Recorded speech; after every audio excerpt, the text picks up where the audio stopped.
बिस्मिल्लाहिर्रहमानिर्रहीम। अस्सलाम वालेकुम नाज़रीन, मैं जुनैद जहांगीर अगेन एक और वीडियो में आपको खुशामदीद। और जिस तरीके से पिछली वीडियो में मैंने ज़िक्र किया था कि आप किस तरीके से 6 महीने के टैक्सेस देने के बाद एलिजिबल हो जाते हैं अपने टीआरसी अप्लाई करने के लिए, यानी अपनी फ़िंगर्स की डेट जो है वो आपको सैफ की जानिब से मिल जाती है और फिर आप अपना जो टीआरसी है वो मतलब आफ्टर 6 मंथ्स यानी आफ्टर 6 पेड टैक्सेस के बाद आप अपना टीआरसी अप्लाई कर सकते हैं। अब ये तो बात है, लेकिन दूसरी जानिब जैसे कि आप बेतहाशा वीडियोस में देख रहे होंगे कि 2 साल का अरसा लगता है, कमोबेश 2 साल का अरसा लगता है, 1.5 साल से ऑलमोस्ट 2 साल से थोड़ा सा ज़्यादा भी लग सकते हैं। एक तरफ वो वाली baतें हो रही हैं, दूसरी तरफ ये बात हो रही है कि जी 6 महीने में आप किस तरीके से अपना टीआरसी के लिए एलिजिबल हो सकते हैं और अपना फिंगर्स देने के बाद उसके विदिन अ फ्यू वीक्स आपको किस तरीके से टीआरसी मिल सकता है। अब इसके लिए जो मेरी लिस्बन में मुख्तलिफ़ लोगों से बात हुई है, अब ये ऑथेंटिक बात मैं आपको बता रहा हूँ कि जो मेरी एक साहब से मुलाकात हुई, उनका नाम परवेज़ था।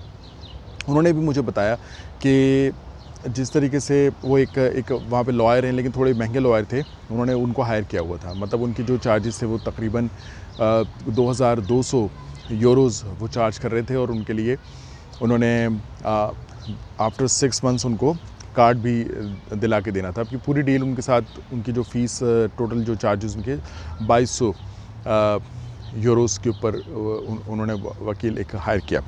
अब ये तो थोड़ा महंगा वकील है, लेकिन जैसा कि पिछली अपनी वीडियो में मैंने एक लॉयर की इन्फॉर्मेशन भी आपके साथ शेयर किया, आप उनसे भी कांटेक्ट कर सकते हैं, उनसे पूछ सकते हैं कि जी वो कितने चार्ज करेंगे आपको।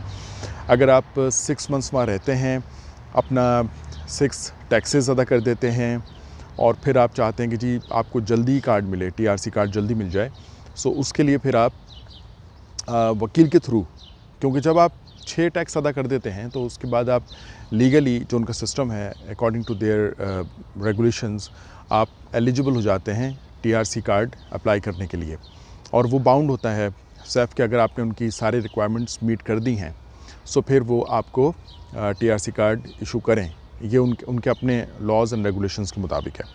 लॉयर क्या करता है, अब चूँकि वहाँ रश बहुत है, बेतहाशा लोग हैं, जैसे कि उनकी तादाद हज़ारों के अंदर है, तो ज़ाहिर है कि फिर रश ज़्यादा होता है, तो फिर वो सबको तो 6 महीने के अंदर एंटरटेन नहीं कर सकते, क्योंकि उनका भी ज़ाहिर है लिमिटेड स्टाफ होता है जो इमिग्रेशन के ऑफिसेज़ हैं।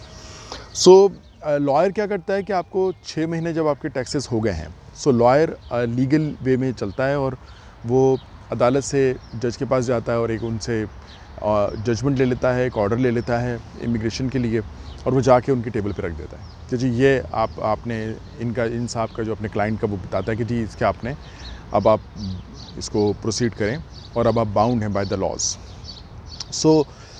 इस तरीके से जो सैफ क्या करता है कि वो फिर बाकी काम तो खैर कर ही रहा होता है, लेकिन उसको सेट असाइड करके थोड़ा सा इस चीज़ को प्रायोरिटी दे देता है कि जी ये तो अदालत से एक चीज़ आ गई है, उनको उस ऑफिस को इनको मैनेज करना होता है, इस चीज़ को वो फिर मेक श्योर करते हैं। फिर जल्दी बायोमेट्रिक्स या फिंगर्स के जो है वो डेट मिल जाती है और उसमें वो डॉक्यूमेंट सारे वेरीफाई करते हैं, फिंगर्स वगैरह ले लेते हैं, और उसके बाद कार्ड जो है वो उनको या तो वो खुद आके पिक कर सकते हैं, ऑप्शन उनको दिया जाता है, या फिर वो उनका जो मुतालिका एड्रेस होता है उस पर सेंड कर दिया जाता है।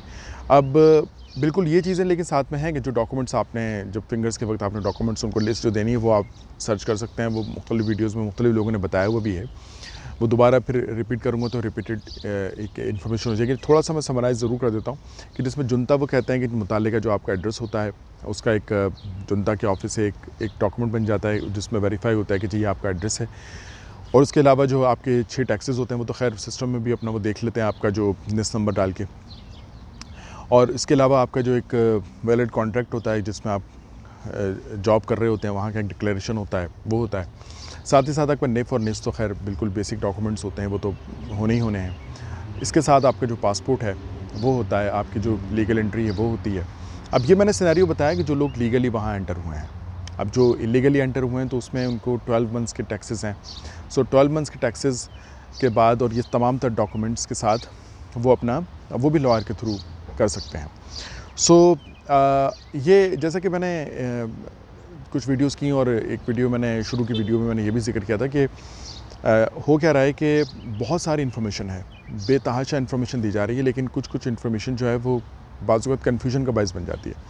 तो इसी कन्फ्यूजन को मद्देनज़र रखते हुए मैंने सोचा वाई नॉट, जो मैंने वहाँ पे इन्फॉर्मेशन गैदर की है लिस्बन में, जो मैंने लोगों के इंटरव्यूज़ किए हैं, जो मैंने मुलाकातें लोगों से की हैं, जो मैंने लॉयर से मुलाकातें की हैं, जो मैंने उनके ऑफिसेज़ में जाके ख़ुद इन पर्सन जो मैंने एक्सपीरियंसेस हासिल किए, सो आई थॉट कि वाई नॉट आपको मैं वो तमाम तर शेयर करूँ। गो कि मैं पर्सनल अगर अपनी ज़ात की बात करता हूँ तो मुझे ये ज़रूरत नहीं थी कि मैं वहाँ पर निफ़ बनवाऊँ, मैं वहाँ पर निस हासिल करूँ, मैं वहाँ पर जो है वो इमिग्रेशन हासिल करूँ, या मैं वहाँ पर उनका TRC हासिल करूँ, या मैं वहाँ पर उनका पासपोर्ट, इवन पासपोर्ट भी हासिल करूँ। इन पर्सन अगर आप मेरी ज़ात की बात करें तो मुझे उसकी क़तन अल्हम्दुलिल्लाह ज़रूरत नहीं है, but I wanted to have all the experience in person. तो मैंने, क्योंकि मैं इन्फॉर्मेशन अगर आपके साथ शेयर कर रहा हूँ तो मैं अपनी एक्सपीरियंस की बेस पे कर रहा हूँ, तो उसके लिए ये ज़रूरी था कि मैं ये तमाम तर चीज़ों से गुज़रूँ, मैं इस प्रोसेस का हिस्सा बनूँ एक तरह से, कि जी प्रोसेस होता किस तरीके से है। क्योंकि मैं सुनी सुनाई के ऊपर वीडियोज़ नहीं करता और ना ही मैं आपको कोई इन्फॉर्मेशन देता हूँ। मैं वही इन्फॉर्मेशन आपको दे रहा हूँ जो इन पर्सन मेरा अपना ज़ाती एक्सपीरियंस वहाँ पे रहा है। सो मैंने निफ़ वहाँ पे हासिल किया, मैंने वहाँ पे निस हासिल किया, वो लेकिन मुझे जाके पिक करना है। उसकी ईमेल मुझे आ गई थी और ये वीडियो भी मैंने एक बनाई थी कि निस जो है मुझे किस तरीके से मिला, और मैंने ऑनलाइन अप्लाई किया। एक साहब ने कमेंट में पूछा कि जी आपने कौन से पाकिस्तानी पासपोर्ट पे हासिल किया है या कैनेडियन पासपोर्ट? सो आई क्लैरिफाइड कि जी मैंने कैनेडियन इन्फॉर्मेशन उनको दी थी। ज़ाहिर है कि मैं कैनेडियन पासपोर्ट पे ही वहाँ पर गया था, और मैंने यही इन्फॉर्मेशन उनको, कनाडा के इन्फॉर्मेशन जो है उनको सारी शेयर की सब के साथ। ये जो इनके दीगर ऑफिसेज़ हैं उनके साथ, जैसे कि निस का ऑफ़िस हो गया, जैसे कि निफ़ का ऑफ़िस हो गया, जैसे कि लॉयर हो गए, जैसे कि सो मैंने अपनी ज़ाहिर है कि आईडी इन्फॉर्मेशन आपको देनी है, तो मैंने यही शेयर की थी। अब सवाल ये भी पैदा होता है कि मैं ये क्यों समझता था कि जी मैं वहाँ पर ना सिर्फ ये कि इतना शायद मेक सेंस नहीं करता कि सिर्फ वीडियोज़ की इन्फॉर्मेशन देने के लिए मैंने सोचा कि चलो मैं इस तमाम पर प्रोसेस से गुजरता हूँ और उसमें अपने पैसे भी खर्च करता हूँ। But again I also thought कि वाई नॉट कि वहाँ पर कुछ एक्सपीरियंस, कुछ काम का एक्सपीरियंस, कुछ बिज़नेस का एक्सपीरियंस भी हासिल किया जाए। सो मेरे माइंड में कुछ इस किस्म की चीज़ें हैं कि I would be doing business in Europe maybe in coming months. So बच्चों के कनाडा की चीज़ें मुझे ज़ाहिर है कि काफ़ी हद तक उसको संभालना है, उन चीज़ों को देखना है, और वो एक आसान नहीं होता कि आप एक अपना ज़िंदगी में बहुत सारी चीज़ें आपकी चल रही होती हैं और उसको सब वाइंड अप करके एकदम आप कहीं नई जगह पे जाएँ। बच्चों के बिज़नेस एक्सपीरियंसेस के पॉइंट ऑफ व्यू से I wanted to have that experience in Portugal. So Portugal में जिस तरह से ये जो इमिग्रेंट्स, दुनिया भर से इमिग्रेंट्स आ रहे हैं और उस तरफ उनका रश है, जो लोग अनडॉक्यूमेंटेड हैं वो भी वहाँ आ रहे हैं कि ताकि अपने डॉक्यूमेंट्स जो हैं वो बनवा सकें। सो जैसा कि इस वीडियो के अंदर मैंने फोकस किया है कि आप किस तरीके से 6 महीने के अंदर अगर आप लीगली अंडर हुए हैं और 6 टैक्सेस आपने पे कर दी हैं तो आप एलिजिबल हो जाते हैं, और लॉयर अगर आप करते हैं तो लॉयर के बाद आप लॉयर की सर्विसेज लेकर आप अपना ये कार्ड जो है वो हासिल कर सकते हैं। तो ये एक क्लियर बात हो गई। दूसरी बात ये कि ज़रूरी नहीं कि 6 महीने के अंदर आपने 6 के 6 टैक्स दिए हों। अगर आपकी किसी मंथ जॉब नहीं है तो वो ज़ाहिर है कि स्किप हो सकता है, लेकिन कंसेक्यूटिव नहीं है कि एक के बाद दूसरा महीना हर महीने, जैसे कि जून से अगर हम दिसंबर की बात करें तो जून, जुलाई, अगस्त, सितंबर, अक्टूबर, नवंबर, दिसंबर, हर महीने आपका टैक्स दिया है। ये ज़रूरी नहीं है। जिस महीने अगर जॉब नहीं है तो आप टैक्स ना दें, अगले महीने आप उसका टैक्स आपका चला जाएगा।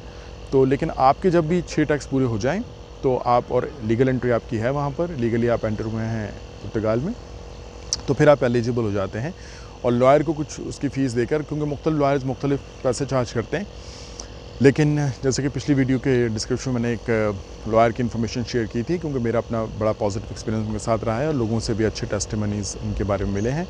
सो I wanted to share with you कि जो अथेंटिक इन्फॉर्मेशन हो। और मैंने कभी भी किसी लॉयर के अलावा किसी एजेंट या किसी और शख्स का जो कि जिसके पास क्रेडेंशियल्स नहीं हैं, मैं कभी भी ना रेफ़र करूँगा, और मैं कभी भी ना रेफ़र मैंने कभी किया है अपनी वीडियो में।